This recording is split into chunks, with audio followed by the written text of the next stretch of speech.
School में दाखिला लिया था 19 नवंबर को, और अगर वो स्कूल में नहीं जाते तो हम शिक्षा के अधिकार से वंचित रहते हैं। उनको पहली क्लास में जब उनको बिठाया गया था तो स्कूल के बाहर सबको इतिहास मालूम है, अगर वो पलट के लौट आते और शिक्षा ग्रहण नहीं करते तो शायद हम लोगों को शिक्षा का अधिकार प्राप्त नहीं हो पाता।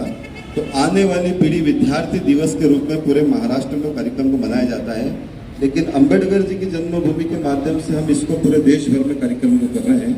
200 जिलों के अंदर हम इस कार्यक्रम को करने वाले हैं, जिसमें अंबेडकर जन्मभूमि के ऊपर ही 25,000 बच्चे वहाँ एकत्रित होंगे। और मेरा अनुरोध जा रहा है आपसे, निवेदन भी है कि आने वाली पीढ़ी को 7 नवंबर विद्यार्थी दिवस के रूप में नई पीढ़ी को जोड़ना चाहिए। और चूंकि ये उस दिन ये बोलना चाहिए कि बाबा साहब अगर आप स्कूल में नहीं जाते तो शायद हम शिक्षा से वंचित रहते हैं, इसलिए आपका धन्यवाद। और उनकी प्रतिमा पर जाकर, उनके चित्र पर जाकर माल्यार्पण करें। घर में भी फोटो हो तो विद्यार्थियों के साथ, बच्चों के साथ फोटो कर पुष्प अर्पित करें। और वो 7 तारीख का दिन 14 अप्रैल हम सबके बाबा का दिन होता है, और वो 7 नवंबर हमारे देश के जितने विद्यार्थी हैं उन सारे विद्यार्थियों के लिए बहुत अच्छा त्योहार होना चाहिए। इस देश के 70 यूट्यूबर्स, सोशल मीडिया के उन 70 यूट्यूबर्स का हमारे यहाँ पर जो जाने माने यूट्यूबर्स है उसका हमने अधिवेशन भी करा था, और उस अधिवेशन के माध्यम से ये कार्यक्रम भारत के 200 जिले में होने वाला है। ऐसे ही करके डॉक्टर बाबा साहब अम्बेडकर जी का समग्र अम्बेडकर दलितों के हैं, दलितों के है ऐसा कहते हैं, और दलितों के है ही है, लेकिन पूरे देश पर उपकार है। तो ऐसे सारे विषय जो बाबा साहब ने भारत की अधोसंरचना रखी, उस विषय को बताना चाहिए। कॉर्पोरेट सेक्टर में डॉक्टर बाबा साहब अम्बेडकर की अर्थशास्त्र में 3 PhD थी, उनकी थीसिस पे रिजर्व बैंक की स्थापना हुई। कॉर्पोरेट सेक्टर में ये कार्यक्रम होना चाहिए। महिलाओं को संरक्षण दिया। आज देश की आजादी के समय महिलाओं को शिक्षा का अधिकार नहीं था, देश के आजाद होने के बाद में सभी समाज की महिलाओं को शिक्षा का अधिकार मिला है। तो सभी समाज की महिलाओं को बाबा साहब अम्बेडकर के विषय में बात करना चाहिए, बोलना चाहिए। तो ऐसे कर समग्र अम्बेडकर, पूरे अम्बेडकर इस देश में जाना चाहिए, इसके लिए सतत प्रयास करना चाहिए। डॉक्टर अम्बेडकर जन्मभूमि के माध्यम से हम लोग समग्र अम्बेडकर ऐसा लक्ष्य लाकर सभी समाज के हित में डॉक्टर बाबा साहब अम्बेडकर को याद का प्रयास कर रहे हैं।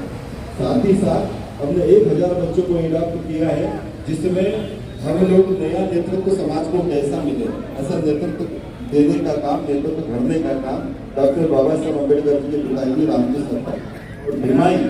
ऐसी भूमिका हम लोगों को लेना पड़ेगी, और आने वाली पीढ़ियों को सुशिक्षित और नेतृत्व दान करना ये दुनिया का सबसे बड़ा दान है। नेतृत्व दान कोई किसी को करता नहीं है। किसी की मिठाई की दुकान हो तो दूसरे को मिठाई की सिखाना नहीं बनाना, क्योंकि उसको लगता है कि ये भी दुकान खोले। नेतृत्व चाहे किसी भी प्रकार का, शिक्षा का हो, नेतृत्व का हो, नेतृत्व दान बहुत आवश्यक है। आने वाली पीढ़ी को नेतृत्व दान करना ये हमारा आवश्यक काम है। 1000 बच्चों को हम लोगों ने अडॉप्ट किया है। 13 से लेकर 21 साल तक, 7 तक हम लोगों को साथ में रखते हैं।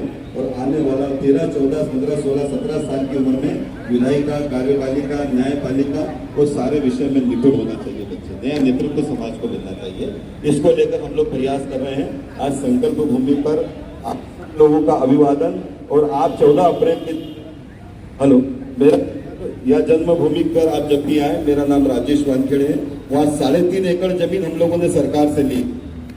एक बात मैं आपको बताऊं, अभी मेरे को यहाँ के बारे में पूरी जानकारी मालूम पड़ी, लेकिन छावनी मिलिट्री क्षेत्र के अंदर की जमीन लेना मतलब आसमान से तारे तोड़ने के बराबर है।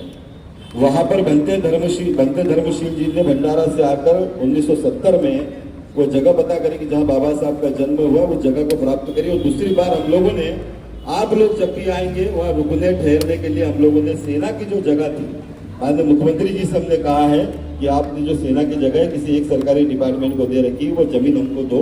वो जमीन 3.5 एकड़ जमीन हमको मिली है। उसके ऊपर हमने 100 करोड़ का प्रोजेक्ट भी लेकर आ रहे हैं, जिसमें ध्यान साधना केंद्र, 65 रूम और साथ ही साथ ऑडिटोरियम और बैंक्वेट हॉल, ऐसा करके बड़ा हम वहाँ पर प्रबंधन करने वाले हैं। आप सब लोग जब भी वहाँ पर आए, रुकने ठहरने की व्यवस्था आपको वहाँ पर हो जाएगी। एक बहुत बड़ा काम सरकार के माध्यम से वहाँ करने जा रहे हैं। और चूंकि यहाँ का भी विषय है, हम इस विषय पर लगातार मैं भी यहाँ पर संपर्क में रहूंगा। जो भी यहाँ कार्यकर्ता, मैं भी बहुत छोटा सा कार्यकर्ता हूँ, तो हम इस काम को भी, यहाँ के भी सारी व्यवस्थाओं को लेकर सदैव मैं संपर्क में रहूंगा। मेरा एक निवेदन है कि 7 तारीख का कार्यक्रम किसी भी रूप में आपको करना है। और दूसरा ये है कि 13 साल की उम्र के जो बच्चे रहते हैं, 10 साल की अभी 10 साल की जो उम्र रहती है बच्चों की, जिस माहौल में बच्चा रहता है, 10, 11, 12, 13, 14 साल में बच्चे के अंदर हार्मोन चेंज होते हैं। अगर 10 साल से लेकर 11, 14 साल की 4 साल की उम्र तक बच्चा अगर गलत माहौल में रहेगा और 14 साल की उम्र में जब उसके हार्मोन चेंज होंगे तो वो बच्चा गलत माहौल को अडॉप्ट कर लेगा। फिर वो जीवन उसका 13 से लेकर 21 साल तक, ये 7 साल जो है अगर गलत माहौल में चले गया तो एजुकेशन नहीं हो पाएगा। 13 से लेकर 21 साल, ये 7 साल ही जो है वो बच्चों के लिए बहुत महत्वपूर्ण है, आने वाली पीढ़ी के लिए महत्वपूर्ण है। यही 7 साल हम डॉक्टर बाबा साहब अम्बेडकर जी को 7 साल तक बच्चों को पढ़ाते हैं, साथ में उनका गोल भी तय करते हैं, एजुकेशन गोल भी तय करते हैं। ये 7 साल हमको बाबा साहब अम्बेडकर जी के लिए हमारे लिए संकल्प भूमिका है, ये आशीर्वाद नहीं देते यहाँ पर, यहाँ बाबा साहब अम्बेडकर जी के मार्गदर्शन पर चलने का संकल्प हमको लेना, ये कार्यक्रम हमारे यहाँ से होता है। और उन बच्चों को हम लोग अपने आसपास के परिवार के बच्चों को अम्बेडकराइज करके उनका एजुकेशन गोल तय कर देंगे, तो जाके हम बाबा साहब का काम कर पाएंगे। क्योंकि वही काम है, घर घर में बाबा साहब का अंश पैदा हो, घर घर बाबा साहब अम्बेडकर जी के काम हो, ये ज़्यादा इम्पोर्टेंट है।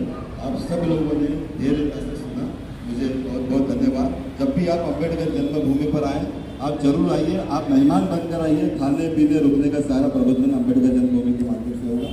जय भीम, नमो बुद्धाय। धन्यवाद सर।